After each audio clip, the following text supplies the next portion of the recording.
Rock Bottom by Sarah Connors.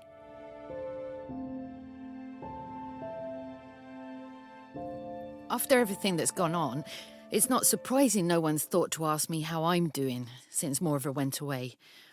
She was late going, obviously, but people haven't thought to ask how empty I'd find the house or how sad I'd feel when I wake up to the sound of her not being here. Bloody house, echoes it does. See, people around here know I'm a coper. They know how independent I am, but because they haven't asked, I can't bother them with my worries, like how she might get herself lost in the big city. I'm not being funny, but Morva's got the worst sense of direction. Used to get lost coming back from the shops. Hopeless she is. Anyways, she'll be home soon for Christmas. Day after tomorrow. We're going to have the best one yet. Putting the tree up today, and I've spent a fortune on presents. Bloody fortune. Oh, it'll be lovely. I can't believe how much I've missed hearing her crash about the place. Oh, and that slight smell of her feet. Not horrendous, but just on the cusp of needing a bath. Morva, you're bloody stinking, I used to say. But she'd get out of bed, not even brush her teeth or have a shower, still in the clothes she'd slept in, and get straight down to her college work. At her desk, tapping away on the computer. She worked hard, so bloody hard. Deserved it so much. When it was confirmed she had her place at Oxford, oh, I was proud of her. Bought her a cake, bottle of bubbly, made a right night of it. But inside, that's when the grief set in. The rest of the summer was like a wake. Everyone banging on about COVID, and all I could think of was her going. The mornings were the worst. I had this ache. I mean, a real ache in my chest, and I'd feel slightly sick.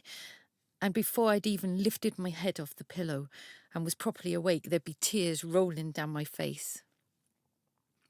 I worry more about how she's managing without me. After all that's gone on, she's not a coper. She's some funny when it comes to meeting new people. Peggy, up at number 31, kept banging on about how Morva could do the same course at Falmouth and save all that bother of going up country and wasting good money on rent. Kept going on about how all her boys are still here in Cornwall where they belong, and how her Caleb got his college done up at Camborne. It happened 2 nights before she was due to leave. I'd most of her things packed up. Train booked. The university, they were dead nice, and I didn't feel they were the least bit snooty. Said they'd be willing to let her start a few weeks late, and they'd hold on to her room. See, generally speaking, most people are as good as gold when your house catches fire. Joyce and Denzel at number 7 offered to put us up that first night. We'd never really spoken to them before, apart from the odd time Denzel picked us up in his taxi. When we do the Thursday night clap, they'd never wave. I couldn't work out if Denzel was a bit shy or just bloody rude. Oh, but he used to play his trombone every Thursday, just before the 8 p.m. clap, and bloody hell, he's some boy. Can't half belt out a tune. Anyways, the night of the fire, I was surprised to see Joyce at the hospital waiting for us to be discharged. Joyce was all smiles, but there was nothing in the eyes. Packed us into a new car and wished us back to her place. More of us started to cry as we passed our house. I couldn't look. The neighbours, oh, I'll never forget it. All lined up they were, as Joyce pulled her car in, clapping us back into the estate. And Denzel there on the doorstep with the biggest smile. See, we're some popular in our road. I felt like a celebrity. Morva was mortified. She's a shy little thing. Doesn't like to be the centre of attention. I remember thinking how nice Joyce's house smelled. Of all the things to be going through my head. Well, they haven't got kids, so I suppose it's easier to keep the house nice. It took months to fix the damage. That's why Morva was so late going. Mrs. Bryant next door still not moved into her place. She's staying with her daughter up country for Christmas, which is nice. I'll not hear a word said about her. She's an old lady and accidents happen. Oh, but I was glad when everything was sorted and we were back in our house. And it's nice to be settled home where people are pleased to see you. Joyce never came round to visit like she said she would. In fact, I think she was the only one on the street who didn't send a card. Well, it was a strange time for everyone. Them up at the university started giving more of her a hard time for not starting by the end of October. I bloody told them the child's traumatised. She needs to be here with her mother. I mean, you need to stand up for them, don't you? Do anything for my mother, I would. Denzel saw that the night of the fire. Had to prise my hands off the doorframe, he did, because I thought my mother was still in there. I've hardly seen him since I moved back. Do you know his wife is the only one on the street who didn't send a welcome home card? Anyway, my mother will be home tomorrow. She's not coping, and I told them at the university it's too soon. She needs to be here with her mother. The thing that drives me mad about people round here is their enthusiasm for fads. I'll go further than that. It's their enthusiasm for taking fads too far. The whole clapping thing for the NHS is a good example. See, I have no issue with the clapping. Back then, it did us all good. Whole country doing something together. But this lot turned it into a farce, bringing chairs out with bottles of beer or glasses of wine. Mary Rose up at number 20 hated all the fuss that was made when she'd come home after a shift. But people were desperate to show their appreciation to the NHS. I get that. But when word got out that I was using the taxi for NHS runs, blood deliveries or prescription runs and that sort, well, one Thursday night, I happened to come home at just gone 8, see? And they all started clapping me, as if I was some sort of hero. Cheering and saying, "Go on, Denzel, you beauty," and such likes. And then John bloody Trewartha started playing his trombone. It's too much. And just when I thought it couldn't get any worse, some bright bugger decided that on Tuesday nights we should start singing from our bloody bedroom windows. We weren't stuck in apartments like those poor devils in Italy. We've all got front and back gardens on this road, you know. In it together. In it together. This was the mantra going round the estate. But it didn't feel real to me. It was like it was imposed on us, and everyone was just going along with it. Bit like the lead up to midnight on New Year's Eve. And I don't like that carry-on, see? Never have done, never will. I don't do well with over-familiarity. The minute lockdown eased, things returned to the way they were. Polite morning nods when you walk the dog, and each family got on with their own lives. And then the fire happened at Maureen's. Totally out of the blue.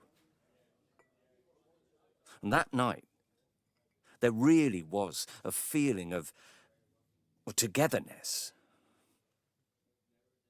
Watching a fire, literally in front of your eyes, the sheer power of it, the wildness. Time seemed a step behind itself.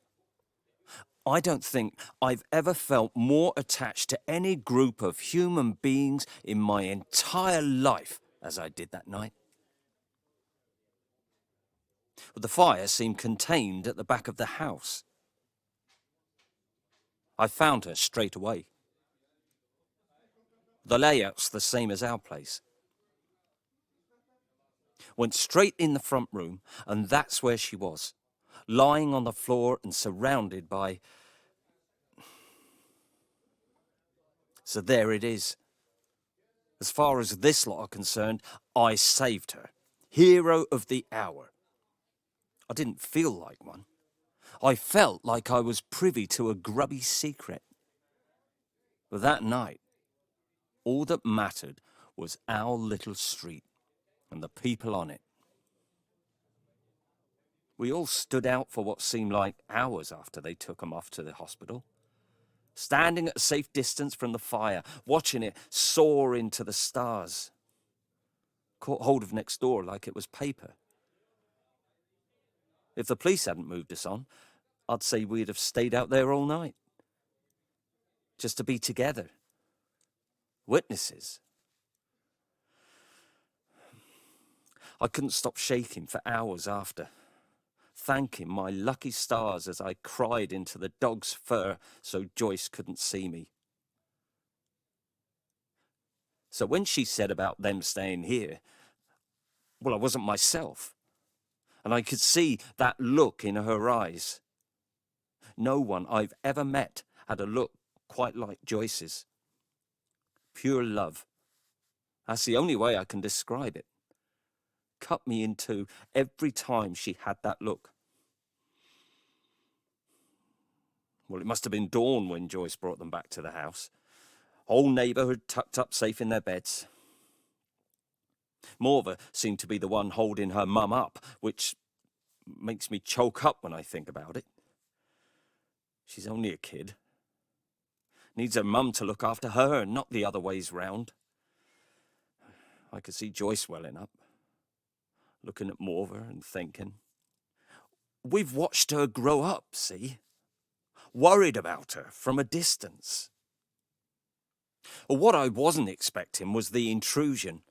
Neighbours smiling admiringly at me and Joyce for taking them in, bringing packages of food around to us like we were a bloody food bank. We had plenty of supplies in the fridge.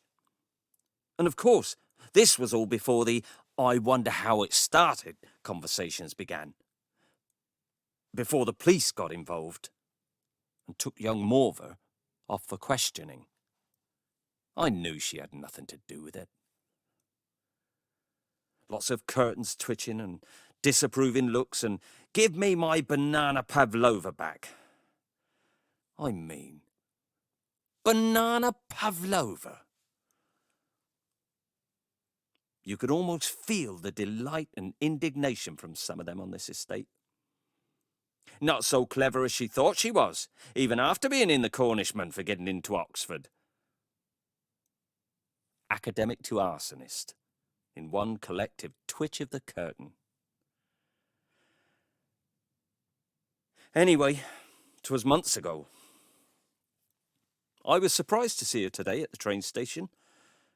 She looked, well, different, a bit more worldly or something. I thought it was strange she was getting off the train at Truro if she was coming home to her mum's for Christmas. Miles from home, that is. And when she saw me, she hung back a bit, pretended she was looking for something in her bag and let the chap behind her take my cab. I don't blame her, poor mite. I don't blame her. One thing I hate about the people around here, they can't wait for you to take a fall. I knew it would be hard, leaving her. And when I think about it too much, I get this pain in my chest. Not so often now, but when I first got to Oxford, I'd be just falling off to sleep and realise the pillow was wet. I wouldn't even know I was thinking about her. At first, there was lots of teasing about my accent. Most of them hadn't met anyone like me from Cornwall, let alone been there, which shocked me considering the volume of holidaymakers we have. I just thought everyone must have visited at some point. But I've surprised myself. I've made some friends and feel less lonely than I did at home. When I phone, Mum says I don't sound Cornish no more. She says that a lot. I've learnt to skirt around her, pretend I don't hear the nasty things she says. I suppose, on the upside, she won't remember what she said to me the next morning, so that's better for her. 'Cause she can't help it. I'm not making excuses for her. She literally can't help herself. The night we came back from the hospital and we passed our house, she was inconsolable. Because she knows. She knows what she's doing to us both. And I can't bear to see her crying. People don't think it's real because she's been drinking, but it is real to her in that moment. Things took so long to sort out. What with the investigation, I never thought I'd get away. And to be honest, it was a relief. People at uni don't really know what happened, so nobody asks any questions. Apart from my counsellor, who worries that I'm not dealing with the trauma of the fire. But I keep telling her, dealing with Mother is the trauma. Living with her, leaving her, loving her. And I don't know that all the counselling in the world will help me deal with that. It's hard not to take your mother personally. Because when she messes up, doesn't turn up for something important, or drinks so much she's in bed for 2 days, or makes aggressive or ranting phone calls to my uni tutor, or sets your house on fire, it's hard not to think she's doing it because she don't love me enough. But I know she does. After the fire, when the police came, I didn't have any expectation that she would be able to do anything to help me. Rushed to my defence to say it was her, because she doesn't live in our reality. Her entire existence reinvents itself hour by hour. Mother didn't come to the police station. I knew exactly what she'd do. And she did. She got shit-faced. I wasn't at the station long before they said I could go home. Said there'd been a witness statement from one of the neighbours. Denzel thought it would be better for his Joyce if we found somewhere else to stay. I've always been a bit scared of Joyce. I remember years ago when I was a kid, I bumped into her at the shops. She seemed unsteady when she was talking, and told me her daughter would have been the same age as me, and she kept sweeping my fringe back behind my ears. She looked so sad, it scared me. She smelled like Mother. I've got to keep reminding myself. I'm not doing this out of spite or hate, because I don't hate the real her. I can separate the two. That's my coping strategy. My real mother and the imposter. People might not believe me, but I've been her carer since I was a little girl. You see, quite often, you could be talking to her for ages without realising she's had a drink. I've helped keep it secret for years. Sometimes you've just got to accept that you have to let go and let them help themselves. And until the imposter hits rock bottom, she won't help herself. So that's me. I'm her rock bottom. Or the absence of me will be. She's expecting me home today for the Christmas holidays, but I won't be there. If I let the fear in, seeing her face when she realises that I'm not coming back, I'd stay on the train all the way to Penzance. I'd rush home to the imposter and I would watch it destroy us both. But what I hold on to, gaze at in my mind's eye, is a future. Her staring out of the window, waiting for me to walk down the path. The house will be spotless, tree twinkling with fairy lights, fire lit and the table laid. And she'll be there, looking beautiful, welcoming her child home. Rock Bottom was written by Sarah Connors. Maureen was read by Nina Hills, Denzel by Keith Sparrow, and Morva by me, Connie Crosby. It was directed by Anna Maria Murphy, sound recording by Phil Innes, and this is a Story Republic production.